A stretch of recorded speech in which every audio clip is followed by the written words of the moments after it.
हाय viewers, मुझे उम्मीद है कि आप सब लोग ठीक होंगे। मैं अपनी आज की इस वीडियो ट्यूटोरियल में सिलेक्ट की स्टेटमेंट के बारे में बताऊंगा कि हम इसको किस तरह से यूज़ कर सकते हैं with distinct keyword. Distinct keyword क्या होता है? डिस्टिंक्ट कीवर्ड के थ्रू जो है वो बेसिकली हम जो है ना यूनिक वैल्यूज़ या वो वैल्यूज़ जो डुप्लीकेट ना हो उनको हम गेट कर सकते हैं इन सिलेक्ट स्टेटमेंट। यानी इन शॉर्ट ये जो है हमें जो है ना यूनिक वैल्यू रिटर्न करता है और डुप्लीकेट को जो है रिमूव करता है। तो सबसे पहले हम ओपन करते हैं SQL management studio.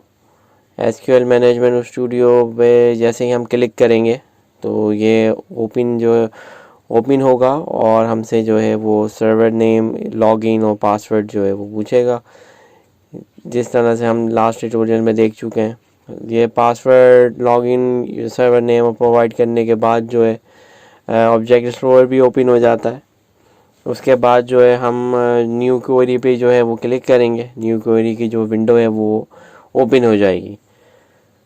New query की ओपन हो जाएगी। हमें पता है कि हम जिस तरह से हमारी ट्यूटोरियल सीरीज़ चल रही है उसके अंदर हमारे डेटाबेस का नाम भी ट्यूटोरियल रखा है और इस ट्यूटोरियल डेटाबेस के अंदर मैं कस्टमर का भी एक टेबल बना चुका हूँ विद डेटा।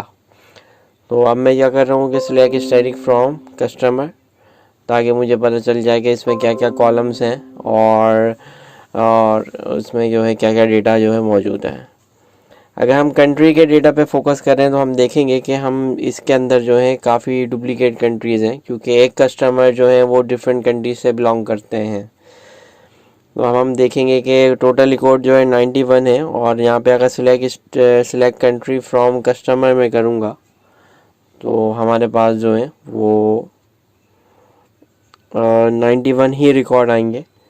और ऑर्डर बाय मैं चाह रहा हूँ कि कंट्री वाइज जो है, ऑर्डर बाय का कीवर्ड इसलिए होता है ताकि वो सेंडिंग ऑर्डर में हमें दिखा दे। अब आप देख रहे हैं कि कितने सारे जो कंट्रीज़ हैं, अर्जेंटीना, बेल्जियम, ऑस्ट्रिया, ये जो है सारे जो है वो डुप्लीकेट है। और इसके बाद जो फ्रांस, जर्मनी, यूके, यूएसए, ये सारे कंट्री जो है वो डुप्लीकेट आ रहे हैं। तो अगर हम इसके साथ डिस्टिंक्ट लगा देंगे तो टोटल 91 रिकॉर्ड में से अब हम देखते हैं कि हमारे पास कितने रिकॉर्ड आते हैं। हमने जब डिस्टिंक्ट इसको यूज़ करा और एग्जीक्यूट क्वेरी करा तो अब आप देख रहे हैं कि 91 से रिकॉर्ड जो है वो टोटल 21 पे आ गए। तो जितने भी डुप्लीकेट कंट्रीज़ थे वो डिस्टिंक्ट कीवर्ड की वजह से जो है वो रिमूव हो गए, यानी हमारे पास अपेयर नहीं हुए सिलेक्ट की स्टेटमेंट में। अब हम दूसरी तरह भी एक और तरीके से यहाँ पे डिस्टिंक्ट यूज़ कर सकते हैं कि सबसे पहले मैं अभी आपको शो करवा रहा हूँ कि हम सिलेक्ट काउंट और कंट्री अगर हम निकालें फिर फ्रॉम कस्टमर के टेबल से, तो हमारे पास जो है वो 91 रिकॉर्ड ही जो है वो रिटर्न होंगे फ्रॉम कस्टमर के टेबल से, क्योंकि ये जो है हमें जो है वो डिस्टिंग जो है वो रिकॉर्ड हमें रिटर्न नहीं करेगा। अभी आपने देखा क्या काउंट जो है वो 91 जो है वो कंट्रीज़ को जो है वो काउंट कर रहा है।